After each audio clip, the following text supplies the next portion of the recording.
Good morning.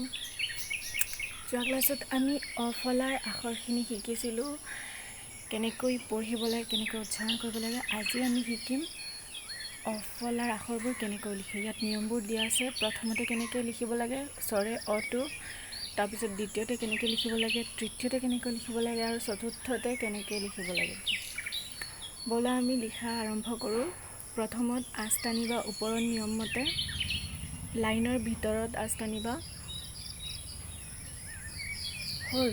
তাৰপিছত প্ৰথম নিয়মমতে ফুটাটো দিবা, ফুটা এটা ঘূৰাই পকাই আনিবা। তাৰপিছত দ্বিতীয় নিয়মত যেনেকৈ দিয়া আছে ফুটাটোৰ পৰা আনি ইয়াত ত্ৰিণীৰ নিচিনা লগাই দিবা। তাৰপিছত তৃতীয় নিয়মত যেনেকৈ চিন এটা আছে ইয়াতো চিন এটা লগাই দিবা। তাৰপিছত চতুৰ্থতে ওপৰৰ চিনটো আনি তলপিনে লগাই দিবা। আকৌ চোৱা মই কেনেকৈ কৰি আছোঁ।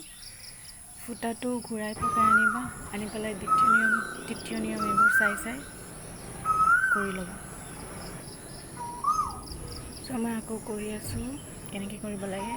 আঁচ টানিবা, ঘূৰাই পকাই আনি ইয়াত লগাই দিবা। তাৰপিছত চিন এটা দিবা আৰু ওপৰৰ পৰা তলপিনে লগাই দিবা। এয়া হৈ গ'ল আমাৰ অ।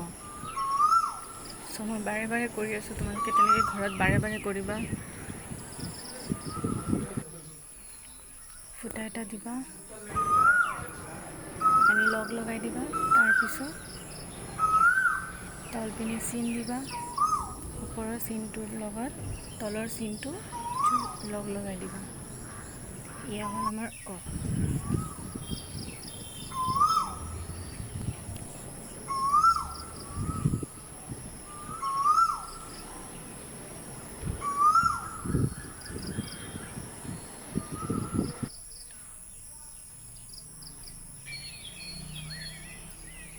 আমি যেনেকৈ অটো কৰিছিলোঁ ঠিক তেনেকৈ স্বৰে আটো তেনেকুৱা। এতিয়া মই আৰু এটা নিয়ম দেখাই আছোঁ। যদি তোমালোকে এনেকৈ ঘূৰাই পকাই নোৱাৰা এই অটো, তেতিয়াহ'লে তুমি সহজ ধৰণে কৰিব পাৰিবা।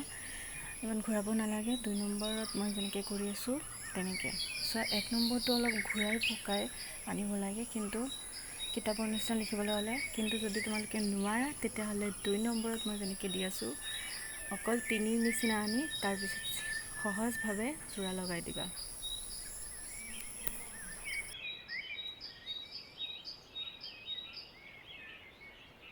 এতিয়া চাওঁ আমি আটো কেনেকৈ দিম। স্বৰে আটো একদম স্বৰে অৰ নিচিনা হ'ব। আঁচ টানিবা, তাৰপিছত ঘূৰাই পকাই আনি লগাই দিবা।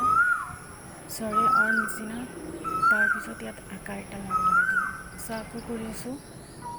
আঁচ টানিবা লাইনৰ ভিতৰত, তাৰপিছত এইটো সহজভাৱে যেনেকুৱা কৰিব লাগে তেনেকুৱা দেখাই দি আছোঁ। স্বৰে অ বনাই পেলাই তাৰপিছত আকাৰ এটা লগাই দিবা। ঘৰত এইটো বাৰে বাৰে লিখিবা। এতিয়া আমি হ্ৰস্বইলৈ।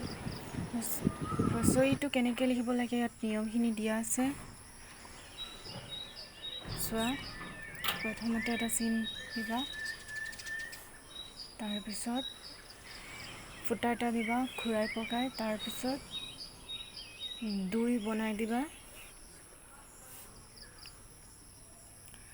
তাৰপিছত ওপৰত এটা ওলোটা এছ লগাই দিবা। হৈ গ'ল এয়া আমাৰ হ্ৰস্বই। আকৌ চোৱা, হ্ৰস্বই দিবলৈ হ'লে প্ৰথমতে এটা চিন দিব লাগে, তাৰপিছত ফুটা এটা দিবা, তাৰপিছত 2 বনাবা, তাৰপিছত ওপৰৰ পৰা এটা ওলোটা এছ লগাই দিবা। এয়া হৈ গ'ল আমাৰ হ্ৰস্বই। আকৌ চোৱা, আঁচ টানিবা লাইনৰ ভিতৰত। মই বাহিৰত দিয়া নাই, লাইনৰ ভিতৰত দিছোঁ। তাৰপিছত এনেকুৱা কৰিব লাগে। ঘৰত বাৰে বাৰে লিখিবা, তেতিয়া তোমালোকৰ আখৰ ধুনীয়া হ'ব আৰু লাইনৰ ভিতৰত লিখিব পাৰিবা। আহোঁ আমি দীৰ্ঘইলৈ। দীৰ্ঘইটো কেনেকৈ লিখিব লাগিব। প্ৰথমতে ইয়াত নিয়মখিনি দিয়া আছে, দ্বিতীয়তে তৃতীয়তে চতুৰ্থতে কেনেকৈ লিখিব লাগে। তাৰপিছত গৈ দীৰ্ঘইটো আমি কেনেকৈ বনাওঁ। চোৱা, আঁচ টানিবা লাইনৰ ভিতৰত আঁচ টানিবা, তাৰপিছত ফুটা এটা দিবা, তাৰপিছত এইটো ঘূৰাই আনি আধাতে ৰখাই দিবা। দি পেলাই এইটো য'ত ৰখাইছিলা ইয়াৰ পৰা চিনটো দিবা আৰু ওপৰ পিনে নিবা, নি পেলাই চি এটা লগাই দিবা। চিটো লগোৱাৰ পিছত ওলোটা এছ এটা দি দিবা। এয়া হৈ গ'ল আমাৰ দীৰ্ঘই। চ' আকৌ কৰি আছোঁ। প্ৰথমতে আঁচ টানিবা, তাৰপিছত ঘূৰাই পকাই আনি পেলাই এইটো আধাতে ৰখাই দিবা, চিন এটা দিবা, চিনৰ লগত চিটো লগাই দিবা আৰু তাৰপিছত ওলোটা এছ এটা। এয়া হৈ গ'ল আমাৰ দীৰ্ঘই। আকৌ চোৱা, প্ৰথমতে আঁচ এটা টানিবা, তাৰপিছত ঘূৰাই পকাই আনি ইয়াত আধাতে ৰখাই দিবা, তাৰপিছত য'ত ৰখাইছিলা তাৰ পৰা চিনটো দি পেলাই চি এটা লগাই দিবা, তাৰপিছত ওলোটা এছ। হৈ গ'ল আমাৰ দীৰ্ঘই। তোমালোকে এইটো ঘৰত বাৰে বাৰে লিখিবা আৰু লিখা শেষ হোৱাৰ পিছত তোমালোকে শিকিব পাৰিবা। আৰু আজিলৈকে ইমানখিনি থাকক। তোমালোকে ঘৰত লিখি পেলাই মোক দেখুৱাবা। আৰু আজিলৈকে ইমানখিনি থাকক, কালি আমি নতুনকৈ হ্ৰস্ব উ দীৰ্ঘ উ এইখিনি শিকিম।